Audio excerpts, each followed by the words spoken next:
ગુજરાતની અંદર ઘણા વિસ્તાર એવા છે કે જેમના લોકો સાથે હંમેશા અન્યાય થતો આવે છે। એ પછી કોઈ પીવાના પાણીનો પ્રશ્ન હોય કે પછી કોઈ પ્રાથમિક સુવિધા હોય એમને મળતી નથી અને એ વિસ્તારો ગુજરાતની અંદરના જ છે। તેમ છતાં સરકાર એમના ઉપર ધ્યાન નથી આપતી અને જો એ વિસ્તાર આપણે કહીએ તો એ છે આદિવાસી વિસ્તાર અને આ જ આદિવાસી વિસ્તારના લોકો માટે હંમેશા ખડે પગે રહે છે દેડિયાપાડાના ધારાસભ્ય ચૈતર વસાવા અને હંમેશા અવાજ ઉઠાવે છે। આજે પણ કંઈક એવું જ બન્યું કે જ્યારે તેઓ લોકોની વચ્ચે ગયા હતા, ચાલુ વરસાદ હતો, તેમ છતાં એમણે લોકોનો અવાજ બનવાનું છોડ્યું નથી। નમસ્કાર, આપ જોઈ રહ્યા છો નિર્ભય ન્યૂઝ અને હું છું આપની સાથે રિદ્ધિ।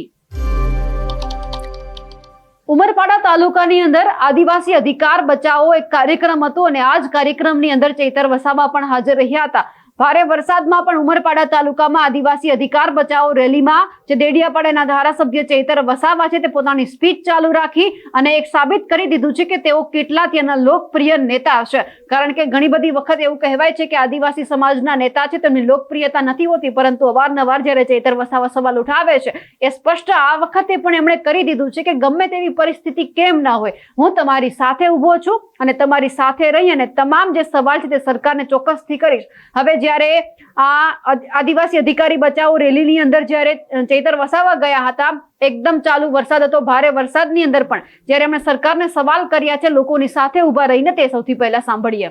આજ આપણે લોકો તૈયાર થઈ ગયા કે આપણે બધાએ ત્યાં રેલીમાં જવાનું છે અને છેલ્લી ઘડીએ પોલીસ પ્રશાસન અહીંના નેતાઓના ઈશારે આપણને પરવાનગી નહીં આપી। આજના કાર્યક્રમ માટે પણ આ પોલીસ પ્રશાસન અને અહીંના કેટલાક નેતાઓ કાર્યક્રમ ન કરવા દેવા માટેની કામગીરી કરવામાં આવી, ત્યારે આ પોલીસ, એમના પ્રશાસન, એમના નેતાને પણ હું કહેવા માંગુ છું, આ દેશના મૂળ માલિક અમે આદિવાસીઓ છે અને જે દિવસે આદિવાસી નક્કી કરશે એ દિવસે આ બહારથી એક પણ જનક રહેવી પડે। અમારો સમાજ, અમે એટલા ગૌરવશાળી સમાજમાંથી આવીએ છીએ। તમે બિરસા મુંડાનો ઇતિહાસ વાંચી લેજો, તમે તાત્યા માવાનો ઇતિહાસ વાંચી લેજો, હાજિયા નાયકનો ઇતિહાસ વાંચી લેજો, તમે ગોવિંદ ગુરુનો ઇતિહાસ વાંચી લેજો। એક કુળમાંથી અમે આવીએ છીએ, અમને પરવાનગીની જરૂર નથી, અમે અહીંયા મૂળ માલિક અમે ધારે તે અહીંયા કરી લઈશું। સાથે જંગલ ખાતાવાળાને પણ કહીએ છીએ, આ ઉમરપાડાવાળા, પેલા શાકબારાવાળા, પેલા ડેડિયાપાડાવાળા અલગ અલગ ભાગ પાડવાનું બંધ કરી દેજો। અમે ડેડિયાપાડાના હોય, શાકબારાના હોય કે ઉમરપાડાના હોય કે માંડવીના હોય, તાલુકા ભલે અલગ હશે, જિલ્લા ભલે અલગ હશે, પણ અમે આદિવાસીઓ છે, આદિવાસીઓને અલગ કરવાનું બંધ કરી દેજો। કહેવામાં આવ્યું કે આ વિસ્તારમાં શાકબારાવાળાને કરવા નહીં દઈએ, ત્યારે એ નેતાઓને, એ પ્રશાસનને પણ કહેવા માંગીએ છીએ, અમે પણ ઉકાઈના વિસ્થાપિતો છે। તમે જે ઉકાઈમાંથી પાણી લઈ જવા માંગો છો ને, કાલે ઉઠીને જો અમે નક્કી કરી દઈશું તો એ પાઇપલાઇનનું કામ પણ બંધ થઈ જશે। કેમ તમે ભાગ પાડવા માંગો છો? ત્યારે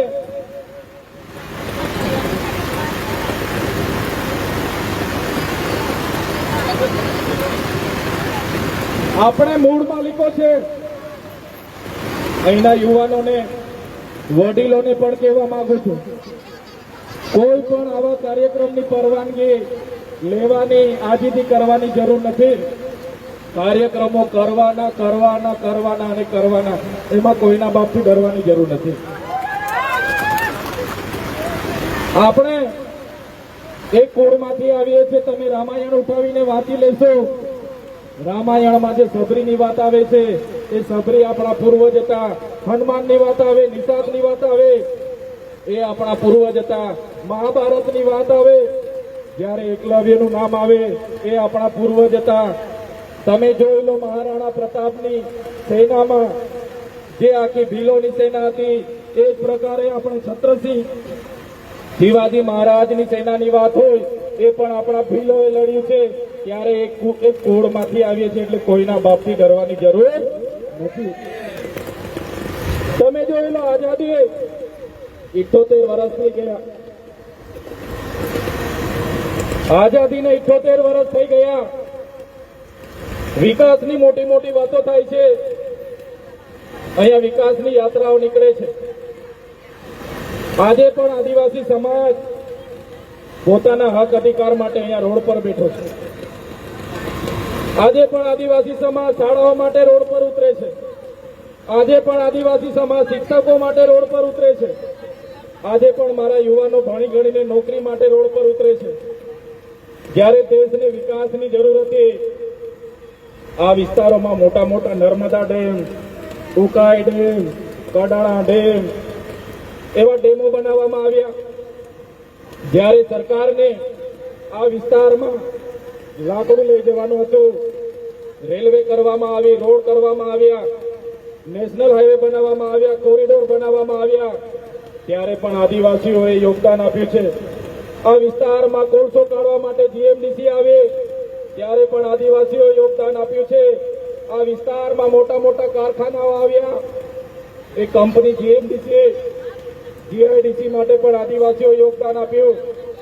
જ્યારે આજે પોતાની જમીનો ખેડવા માટે ખેડે છે ત્યારે આ પ્રશાસન હેરાનગતિ કરે છે, જંગલ ખાતું હેરાનગતિ કરે છે. ત્યારે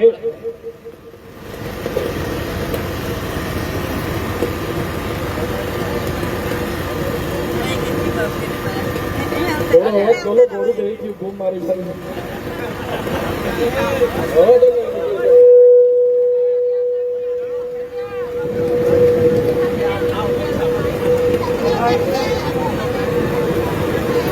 જંગલ ખાતું પણ ભાગ પાડે છે કે ભાઈ ઉમરપાડા વાળા, ડેડિયાપાડા વાળાને નહીં આવવા દેવાનું, શાકબારા વાળાને નહીં આવવા દેવાનું. પણ એ જંગલ ખાતાને પણ કહેવા માંગુ છું, તમારું જંગલ ખાતું 1927માં બન્યું છે. અમારો આદિવાસી સમાજ આદિ અનાદિકાળથી અહીં રહી છે અને તમારા જંગલ ખાતા જો તમે હરકા નહીં રહેશો, આવનારા દિવસોમાં તમારા જંગલ ખાતા પણ અમે બંધ કરાવી દઈશું. અભયારણ્યના નામે આદિવાસીઓને અહીંથી કાઢવાની વાત કરવામાં આવે, પ્રોજેક્ટના નામે અહીંથી કાઢવાની વાત કરવામાં આવે, સ્ટેચ્યુ ઓફ યુનિટીના નામે કાઢવાની વાત કરવામાં આવે, જીએમડીસીના નામે, જીઆઈડીસીના નામે ક્યાં સુધી અમે યોગદાન આપીશું? ક્યાં સુધી અમે વિકાસમાં ભાગ આપીશું? ક્યાં સુધી અમે લડેંગે, જીતેંગે, જિંદાબાદ મુર્દાબાદ કરીશું? ક્યાં સુધી અમે આવેદન નિવેદન કરીશું? ક્યાં સુધી હાય સરકાર કરીશું? ત્યારે મારા યુવાનોને કહેવા માંગુ છું, જાગી જાઓ. આપણી પીઢી લડેંગે જીતેંગે માં પૂરી થઈ ગઈ. આજે આપણે નહીં જાગીશું, આવનારી પીઢી પણ પૂરી થઈ જશે. આ સમય એવો આવ્યો છે, આ લોકો જો નહીં આપે તો આપણે આપણા હક અધિકાર એમના પરથી ખોચી લેવા માટે પણ આપણે બહાર આવી જવું પડશે. રોડ રસ્તા બ્લોક કરવા પડશે તો રોડ રસ્તા બ્લોક કરવા માટે પણ બહાર આવવું પડશે. નર્મદાનું પાણી આપણને નહીં આપે, નર્મદાની નહેર બંધ કરવી પડે તો નહેર બંધ કરવા માટે પણ આપણે બહાર આવી જવું પડશે. ક્યાં સુધી લડેંગે જીતેંગે કરવાનું છે? ક્યાં સુધી ધરણા આંદોલન?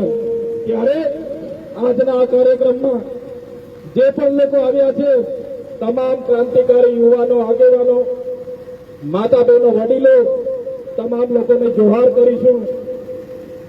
અને જ્યારે પણ હક અધિકારની વાત આવે ત્યારે બધા લોકો પક્ષ પાર્ટી ભૂલીને, સંગઠનો ભૂલીને એક મંચ પર આવી જવાનું હોય છે. અને આજે બધા આવ્યા છે ત્યારે બધાને ફરી એકવાર જોહાર, વડોદરા જિંદાબાદ કરીને મારી પૂરી કરું છું. જય આદિવાસી, જય ભારત. ચૈતર વસાવાના અંદાજને લઈને આપનું શું માનવું છે? કમેન્ટ કરીને ચોક્કસથી જણાવજો. સાથે જ અમારી નિર્ભય ન્યૂઝ ચેનલને લાઇક, શેર અને સબસ્ક્રાઇબ કરવાનું ભૂલશો નહીં. નમસ્કાર.